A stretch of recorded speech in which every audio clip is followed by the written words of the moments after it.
सभी दोस्तों को राम राम। जय श्री राम। सभी हिंदू भाई बहनों को नव वर्ष की हार्दिक शुभकामनाएं। चैत्र नवरात्र की हार्दिक बधाई। 2 दिन पहले एक उड़ती उड़ती सी खबर सुनी कि लोकसभा में केंद्र सरकार द्वारा वक्फ के खिलाफ बिल लाया जा रहा है।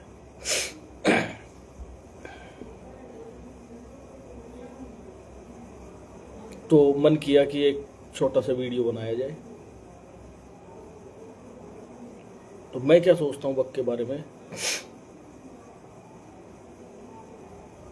वो 2 मिनट के लिए मैं अपने विचार आपके समक्ष प्रस्तुत करने का प्रयास करूंगा। हम और आप इस देश के निवासी हैं, ये देश हमारा है। हम किसी भी पार्टी को सपोर्ट कर सकते हैं, किसी को भी वोट कर सकते हैं, किसी की भी विचारधारा हमारी विचारधारा हो सकती है, हम किसी विचारधारा के विरोधी भी हो सकते हैं, पर और वो होना भी चाहिए। सबका अपना अपना मंतव्य है, अपना अपना वोट है, अपना अपना विचार है। लोकतंत्र से हमें शक्ति मिलती है। लेकिन वक्फ बिल के बारे में कम से कम हिंदू समाज को तो कोई अधिक सोचने की आवश्यकता नहीं है। और रही बात मुस्लिम समाज की, तो मुस्लिम समाज में भी कुछ लोग हैं जो इसका विरोध कर रहे हैं। एक तो ये असंवैधानिक तरीके से लाया गया, सबको पता है। मैं ये कहना चाहता हूँ कि आप सबको पता ही है, वक्फ बोर्ड में अगर कोई वक्फ बोर्ड किसी ज़मीन के लिए ये बोल देता है भाई ये ज़मीन मेरी है, तो फिर वो वहीं जाके और उन्हीं के न्यायालय में अलग से सारा सिस्टम बना हुआ है, वहीं जाके अपील करो, आवेदन करो, फिर वो तारीखों पे तारीख देते हैं, घूमते रहो फिरते रहो। बहुत सारे मुस्लिम समाज के लोगों के वीडियो भी हम लोगों ने देखे हैं जो ये कह रहे हैं कि भाई वक्फ बोर्ड से जो चुनिंदा व्यक्ति हैं, जो ऊपर बैठे हुए हैं, उन लोगों को लाभ है, हमें कोई लाभ नहीं है। और बात भी सही है, ये सही है ये बात। हिंदुओं का एक वर्ग इस बिल के खिलाफ जा रहा है, और मूल रूप से राजनीतिक पार्टियां, क्योंकि उनको सेंटर का विरोध करना है, केंद्र सरकार का विरोध करना है। बाकी तो हिंदुओं का तो इससे क्या लेना देना है। रही बात मुस्लिम वर्ग की, तो मुस्लिम वर्ग से सिर्फ इतनी बात कहना चाहूँगा कि आप लोग जिस बिल का विरोध कर रहे हो, एक तो असंवैधानिक है। दूसरी बात, बहुत बार खबरें आती हैं कि वक्फ की ज़मीन को किराए पे चला दिया गया, बेच दिया गया, अवैध तरीके से रजिस्ट्री करवा दी गई। और जब वो बातें उठाई जाती हैं, स्वयं मुस्लिम समाज के कुछ लोगों द्वारा ही उठाई जाती हैं, तो फिर वो इस्लाम के नाम पे उनको बोल दिया जाता है कि तुम इस्लाम विरोधी हो। मेरा सभी भाई बहनों से निवेदन रहेगा कि नहीं पता कि बिल पास हो पाएगा नहीं हो पाएगा संसद में। हो सकता है कि एनडीए की 293-98 सीट हैं संसद इसमें, लोकसभा में। राज्यसभा में तो उनके पास बहुमत नहीं है, पता नहीं आगे भविष्य में क्या होगा। पर ये प्रयास कर रहे हैं, तो प्रयास करें, सराहनीय प्रयास है, मैं इसका समर्थन करता हूँ। और आप लोगों से, मुस्लिम समाज से और सभी तबकों से मेरा ये निवेदन है कि बिल का विरोध ना किया जाए, क्योंकि बिल किसी भी तरीके से गलत नहीं है। और ये बात सभी लोग जानते हैं। केवल राजनीतिक विरोध के माध्यम से दंगाबाजी करना, गाली गलौज करना, ये उचित नहीं है। सभी पढ़े लिखे वर्गों के लोग हैं। एक और अफवाह उड़ती उड़ती सुनी थी कल शाम को कि वक्फ बिल जिस दिन से लागू होगा उसी दिन के बाद में वक्फ प्रॉपर्टी, उसके बाद में जो वक्फ प्रॉपर्टी पे वक्फ द्वारा दावा किया जाएगा वो अवैध माना जाएगा। तो कुछ लोगों ने इसका भी विरोध किया कि फिर ऐसे बिल का क्या काम है।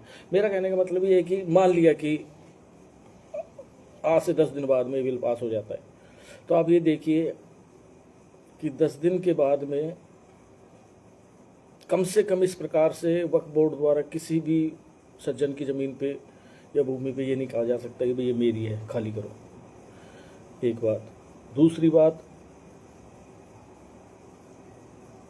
इस दर्द को उन लोगों से पूछो, विशेष रूप से उन हिंदू परिवारों से पूछो जिनकी जमीन के लिए वक्फ बोर्ड ने कह दिया कि ये तो जमीन मेरी है। अब वो लोग कहाँ जाएं? उनके पास तो कोई जगह ही नहीं है, जहाँ जाएंगे वहाँ इन्हीं के आदमी बैठे हुए हैं।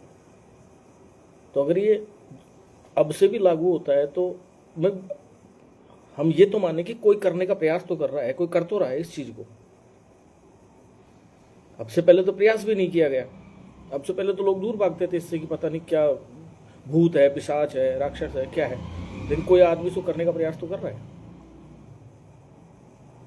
तो मेरा आपसे निवेदन है कि वक्फ बिल के बारे में जिनको नहीं पता उनको बताएं, पढ़ें, और जब से भी ये लागू होता है, पहले समय से या मान लो कि अब से लागू हो, तो मेरा निवेदन ये है कि सही बातें बताएं, और किसी भी समाज का कोई भी पुरुष, कोई भी व्यक्ति, कोई भी महिला दंगेबाजी में या उकसाव में आके या भड़काव में आके ऐसा कोई कार्य ना करे जिससे उसको या उसके परिवार को कोई प्रताड़ना झेलनी पड़े।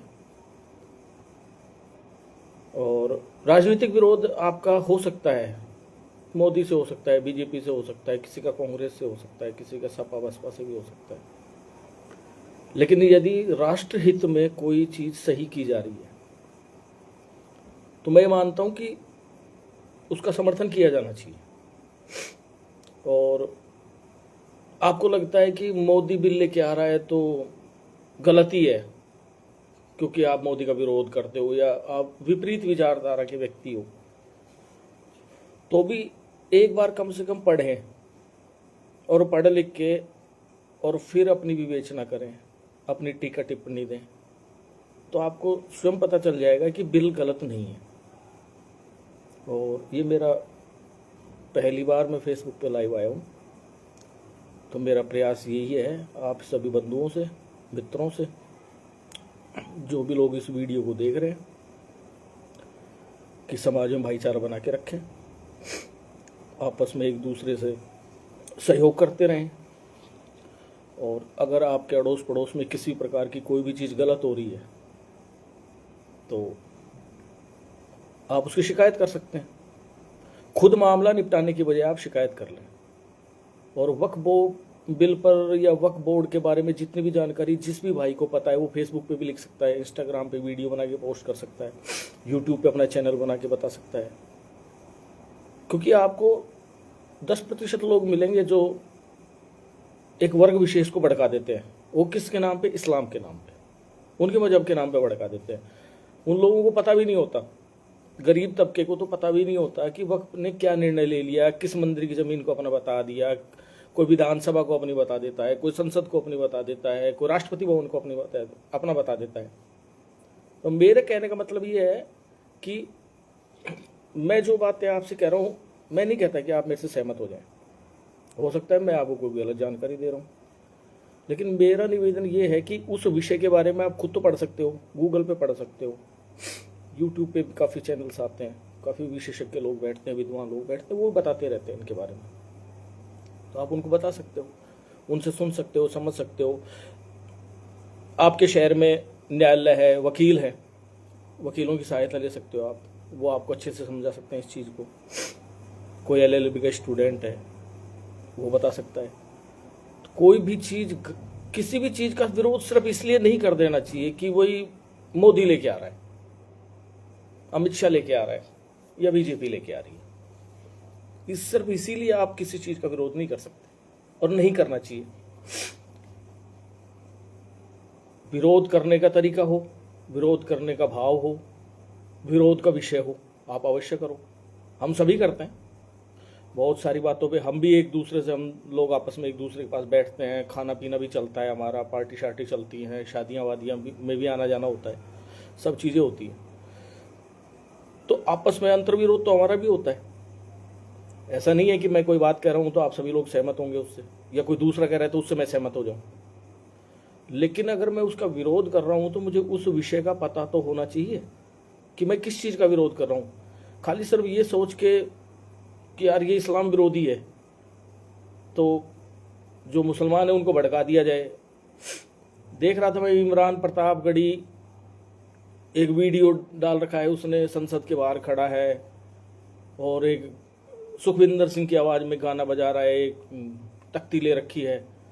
इमरान प्रतापगढ़ी 2014 में कह रहा था मोदी के टुकड़े टुकड़े कर दूंगा। अगर संवैधानिक भाषा की बात है तो ये कौन सी भाषा थी? क्या संविधान अधिकार देता है आपको, मुझे या किसी भी अन्य वर्ग के लोगों को कि हम एक दूसरे के टुकड़े टुकड़े कर दें? वो इमरान प्रतापगढ़ी विरोध कर रहा है सिर्फ किस लिए कि केंद्र सरकार का विरोध करना है, मोदी का विरोध करना है। इससे अधिक कुछ भी नहीं है। आप